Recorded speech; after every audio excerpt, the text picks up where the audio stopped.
Yeah, I confess, Father, I confess. What's going on, YouTube? Today I will be reviewing the critically acclaimed Game of the Year nominee, Crackdown 3. Alright, so I have some notes here to keep me on track because I just did like a run through and I talked way too long. So let's try to stick to the notes. Alright, Crackdown 3, where do I start? It's a fun game. I feel like it's being overlooked by mostly everyone who has not played the game, because oddly enough, everyone who's played the game says literally, oh, it's not that bad actually. Oh, it actually looks pretty good. Blah, blah. So everyone who's played the game actually finds, it's a good game. Trust me, I've played a lot of games that are worse that I've paid $60 for.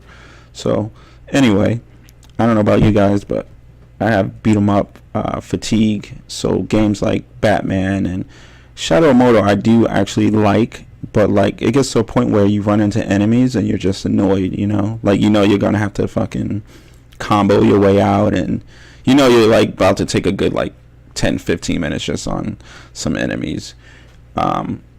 Whereas with Crackdown it's a little different.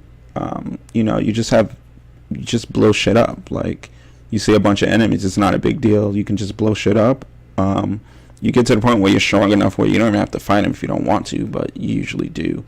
I will say like the melee system is ass cheeks. We all know that, but how often would you see someone just beat up a crowd of people and Crackdown with punches? That'd be stupid. Oh shit, I didn't start the video. Oh man, whatever. But yeah, anyway, I think games like Batman, the Spider-Man beat 'em up games, they're for people. They're just not for me. Like I can't. I have fatigue. Like just thinking about playing a Batman or a Spider-Man game is like, yeah, I don't know. If they had like guns and shit, I think it would be a lot more fun. But anyway, Crackdown is Crackdown. I'm going to judge it two ways. I saw IGN saying they didn't want to do that. They didn't want to do like if you played it. But I think it's a fair thing to do. Like if you played it and you're expecting, that's a different audience versus someone who's never played it. So I'll do if you never played it. So if you never played Crackdown, you'll still like this game. Should you pay $60 for it? Probably not. That said, this game is very easy to get your hands on via the Game Pass, which you can try for free for 7 or 10 days.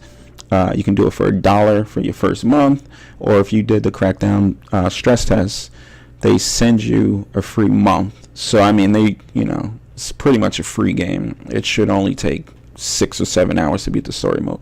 I have not beat the story mode because I'm just too busy for that shit. That said, the story mode so far is pretty lackluster, and I expect it to be. I do enjoy the elements of Crackdown, how it reminds me of Mega Man, where it's like you can go defeat one boss and then go to the next boss, and it makes it easier as you go, or you can kind of just like skip around and go out of order. So I tend to usually like go somewhere that I shouldn't, but not something crazy. Like it'll tell you your chances of winning is like 20%, 30. Those I won't really fuck with. But if it's like 60, maybe 70, I'll try it. But I do like that. That said, if you have never played the Crackdown game before, I'd give it a solid 7.5. We won't even do the value thing. If you have the Game Pass, it's a no-brainer. You literally have to play it. But yeah, if you went out and spent $60 on it, I think you'd be satisfied with it. I think you'd probably not play it after 2 or 3 months. I think you get tired of it. But anyway, that said, though, I did play Crackdown 1 for years. I rebought that game a few times until they finally gave it out for free. All right, I'm running out of time here. If you have played Crackdown, you will still like this game. Oh, that's the wrong one. Alright, so if you haven't played Crackdown, no, god damn it. If you've played Crackdown, like myself, if you're a true Xbox like myself, you'll know exactly what you're getting with this game. It's mindless fun. You do not even need to have the game volume all the way up. You can put on some music. I throw on the Gorillaz, some Migos, some Drake, any music really, and then I just go around and fuck shit up. Don't even need subtitles on. Whatever they're saying isn't important. I throw on some music. I go orb hunting. And then, I admire the scenery. To me, the game looks really good. I'm playing Borderlands on through the Game Pass, and it doesn't look shitty. I mean, it looks a little blurry, but I mean, it's a Xbox 360 game. And I'm looking at Crackdown. I'm like, yo, this shit is like super crisp. Everyone is saying the lighting in HDR is amazing, but just in general, like if you're watching this video, you'll see the little bit of elements that pop up when you shoot. Like, to me, it looks really good. I hope YouTube doesn't kill the quality of this video, but yeah, I played it on PC. I turned everything up on high and didn't really notice that much of a difference from the Xbox One. I actually noticed that the Xbox One X has the shadows that they were saying that they don't have. I don't know why I'm losing my voice. Actually, I did go out and party for UFC last night, but whatever. I noticed like the car, and I wanted to see when people run across it have the shadows, and sure enough, it did. So anyway, we're going to speed this up. If you have played Crackdown before and you like Crackdown, solid 8.5. If you played GTA 5 and you're the person that gets in the car and you just run people over and do dumb shit like that, 8.5. You'll like Crackdown. A few things I'd like to see, if they make a new one. This fucking cat.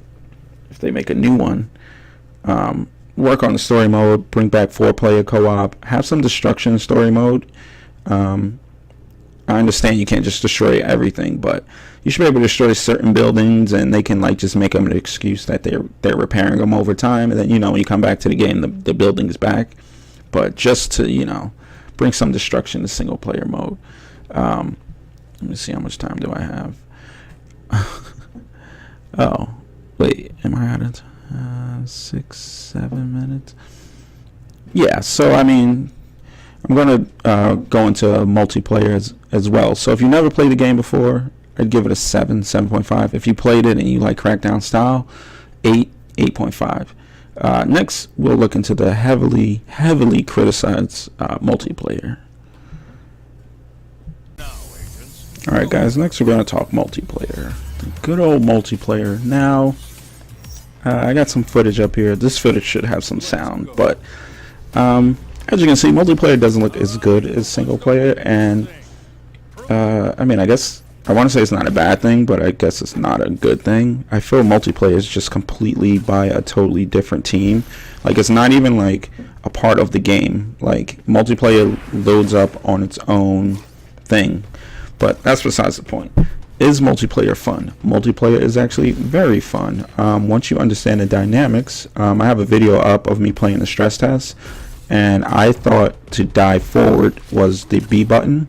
So as I'm trying to, B is ground pound, so I'm trying to dash forward, and I'm ground pounding. So in that video, like, I'm like, what the fuck is going on? I'm like all frustrated. But yeah, once you realize how to actually move, it feels pretty good overall.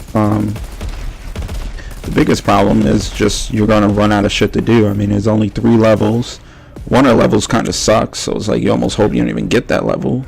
And then there's no tracking of any sort. Like, you don't level up. There's no kill to death rate. Like, there's just nothing. It's like you go against people and then you just do it all over again. And it's kind of fun, but at the same time, it's a little weird because sometimes you have people who understand how to play, so it's like you win, and then sometimes you just get on a team of people who have no idea. Like, you can tell they just don't know what they're doing, and it's just like, what the fuck. And I know they don't have the matchmaking, so that doesn't help. But yeah, we're gonna take a look at this game. I believe we were destroying the team, so like they quit.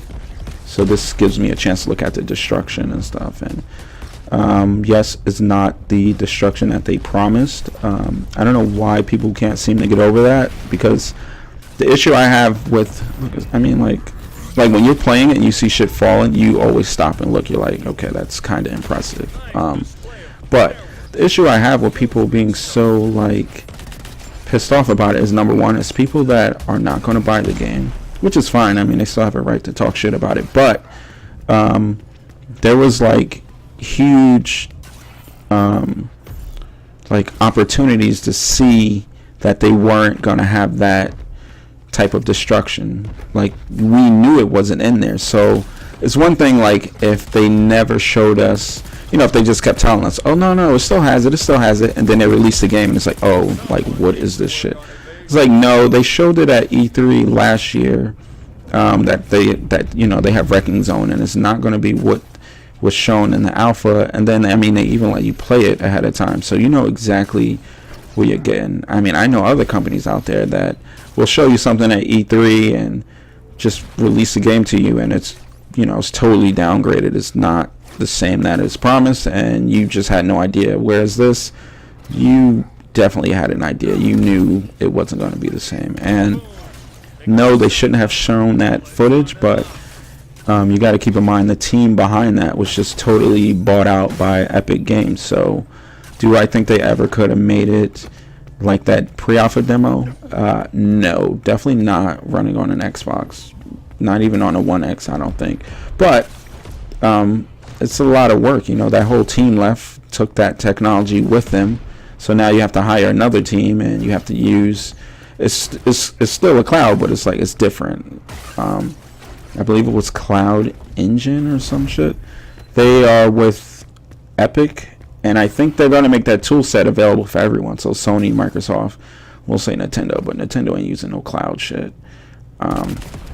About the destruction, I was trying to destroy that whole thing. I think you can. I don't know. Oh wait. I think you can. There's some things that you just can't destroy. And I heard the guy say, no, the city's still, or the levels are 100%, but no, they're definitely not 100%. And you can kind of tell what things you can, and yeah, like that. That one I was like, well, what's taking so long? But yeah, that one you can tell. In a minute, you'll see me like look up.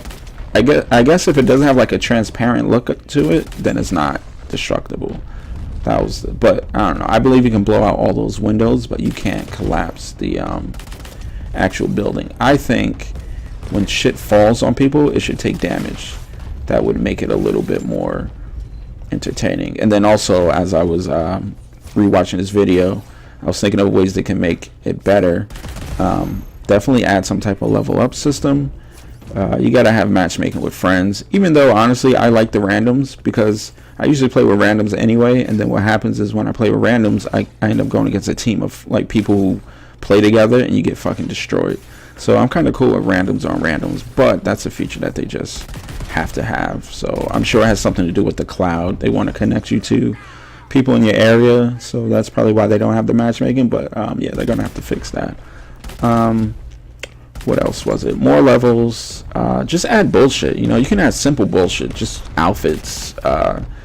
Shit like on Gears of War, where you can change your gun colors. Just make useless unlocks. Just something to make you want to play the game. Really, all you need is a level up system. I'm addicted to leveling up, so I would keep going till I can max out. Yeah, that broke off. I don't know if I got that to break. Oh yeah, okay. I was a little surprised that one broke. That has to be crazy if you're underneath there. I think I got an achievement. I love that sound. I don't know when it's popping up, but I love that sound. Yeah, those over there. See, that you can tell is not going to drop. It's just made out of something different. What the hell was it? What was this? Oh yeah, so then I thought they should add a mode like Splatoon, if I'm pronouncing it right. Where you just, they put you on a level, and the most damage you do, and they'll have like a real-time meter showing, this team has destroyed, 20% of the level, you have destroyed 40%. It's like, you destroy as much shit as you can in a time limit. I think that would be an easy mode to add just by, it doesn't require, I don't think it'll require much. Just throw a timer and keep there we go, there's the baby. Just throw up a timer and, some simple percentages, because I know they can tell, just like that achievement. You probably get that achievement when you destroy a certain amount. So yeah, just put up a percentage and have two teams just destroy the shit out of the level. And then, you'll have that chaotic moment where your team has a higher percent. So now you're going around and you're killing the other team to stop them from getting percent. I think that will be a simple, effective mode that would add longevity to the game. Other than that, yeah, it's super bare bones. At the same time, I'm good with just a single player. The multiplayer is a tacked on bonus, and I don't know why people are taking it so serious. It's like every multiplayer can't be, you know, a Halo or Red Dead. Some games are kind of should just stay single player, but if the devs want to give us a multiplayer, then kudos. But yeah, I mean, they could have done more than this. I mean, I played the stress test, and this is literally the stress test. Like, I thought it would be more to it, but no, this is literally a stress test. But like I said, the game is practically free, and I have fun with it. The lock-on, people hate it, but it's more of a game of like hide and go seek / like tag. You know, like you see people are locked onto you, you know, you got to get the fuck out of there. It's not simple as, you know, oh, you're locked on, oh, I got that kill. No, there's been plenty of times people have been locked on to me, and I go behind something, burn my shield, turn on my you have that thing when you press the LBRB, turn that on, and then it's game over. So it's not like, oh, it's automatically locked on, this is easy. Not really. It's all about the line of sight. But if you have a team that knows what they're doing and they got you lined up on both sides, it's game over. So that's where the strategy comes in. Even though it's lock on, it's not always a guaranteed kill. I thought I was going ham in this match. Maybe I didn't upload that one, but yeah, there was one of them where I was fucking going ham. I was on a kill streak and all this other shit. Anyway, we're gonna wrap up this video. Do I like the game? Yes, I like the game. I give it an 8.5. If you've never played, I give it a 7.5. That wraps up this amazing review. I look forward to posting more reviews, more long short ass reviews or short ass long reviews in the future. Till then, like, subscribe, and wish me good luck on getting my raspy voice back. I'm out.